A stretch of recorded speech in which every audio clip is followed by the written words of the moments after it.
प्रचोदया ॐ नमो भगवते वासुदेवाय।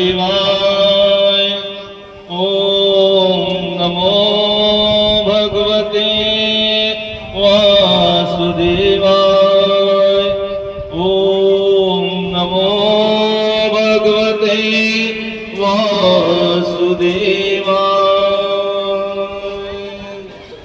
सभी को जय श्री कृष्ण, जय गुरुदेव, जय गायत्री माता। भाइयों बहनों, आपके इस देवग्राम में ज्योति कलश रथ यात्रा का सुबह आगमन हुआ। बड़े उत्साह के साथ, बड़े उमंग के साथ, आपने बड़ी श्रद्धा के साथ इस ज्योति कलश यात्रा का स्वागत किया, वंदन किया, अभिनंदन किया और अपने विभिन्न फलियों में ले गए। और अब यज्ञ के माध्यम से यहाँ पर समापन की ओर है।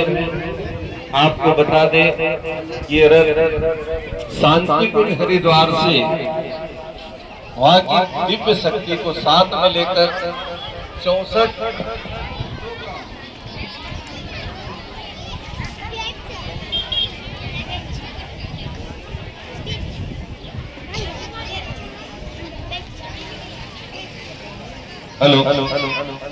64 तीर्थों का जल लेकर आपके गांव में ये रथ आया है। अब आपके मन में एक प्रश्न तो जरूर आया होगा कि ये रथ क्यों आया, वो रथ लाने की आवश्यकता क्यों पड़े।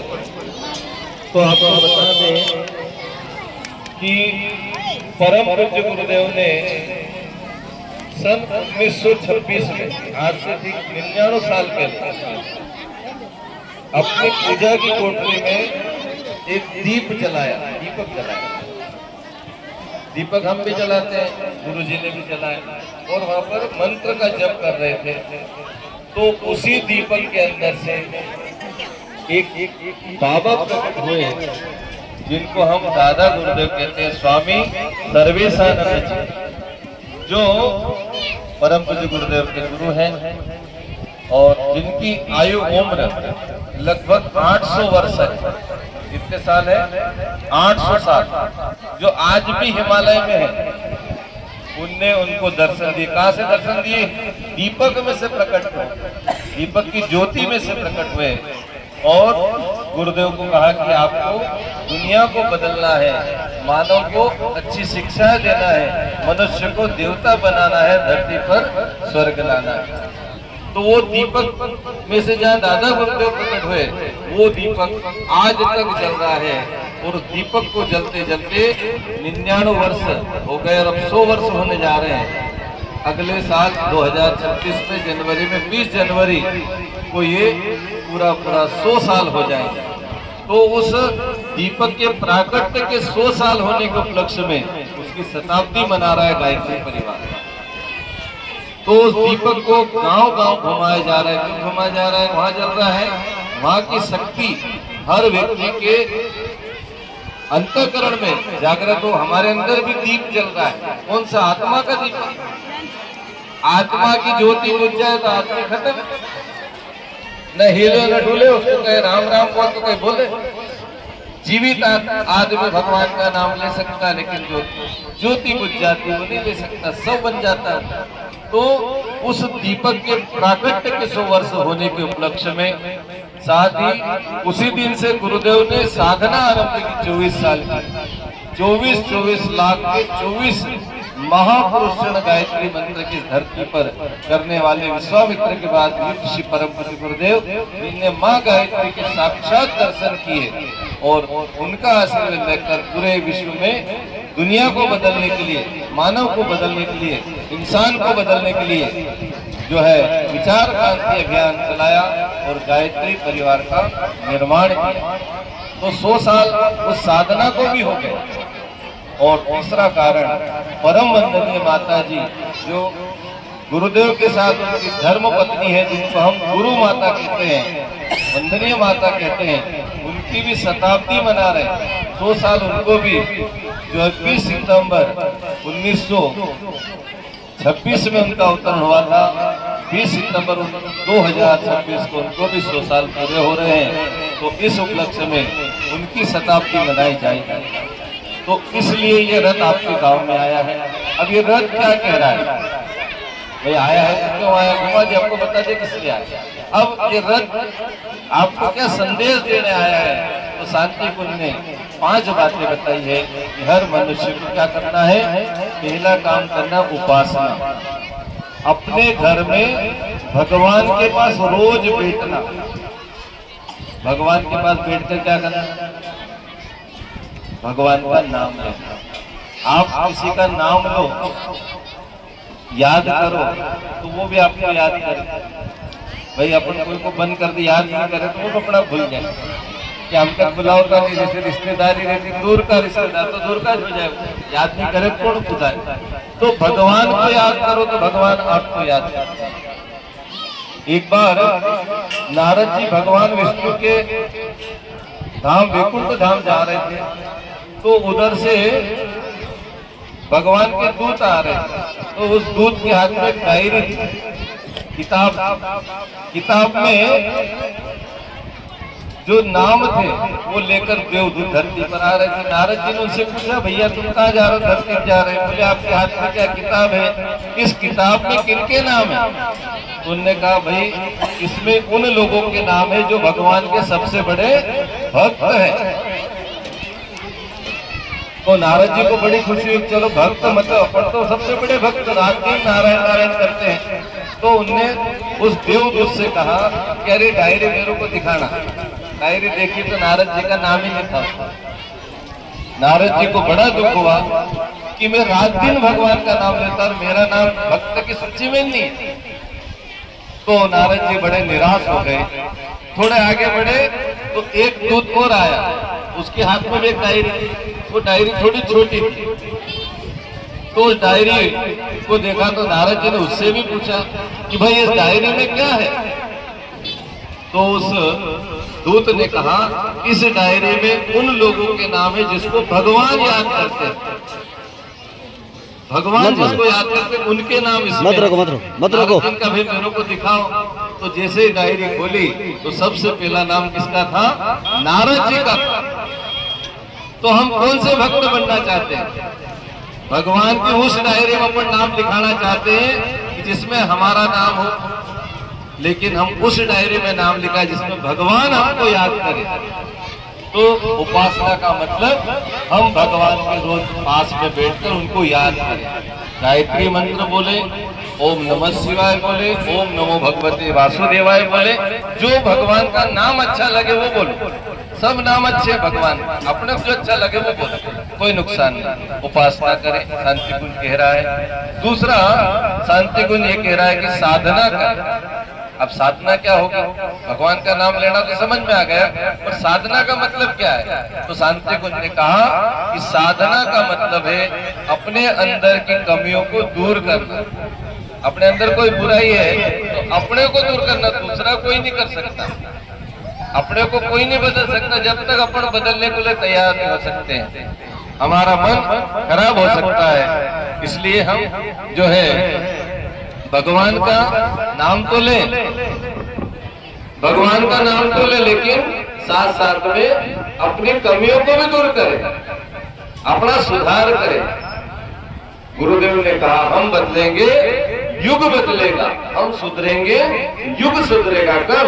जब हम अपने को बदल लेंगे, सुधार लेंगे। तो अपनी कमियों को दूर करने का नाम साधना है। तीसरा काम बताया, आराधना करें। आराधना कैसे?